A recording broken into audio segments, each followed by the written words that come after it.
The Countblank function in Excel is designed to count empty cells in a specified range. There's one parameter that must be entered, and that is simply the range of cells you want to assess. So let's look at an example here. Here at the bottom we have a number of surnames and first names. The first names are included in column B, and intuitively we can see that the first name has not been populated for every surname.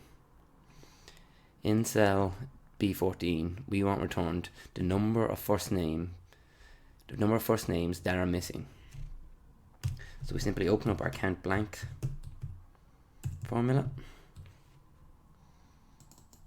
and then we simply select the range, which is the data in column B, or lack thereof data in column B, and then we close our formula, and then it'll automatically calculate the number of first names missing.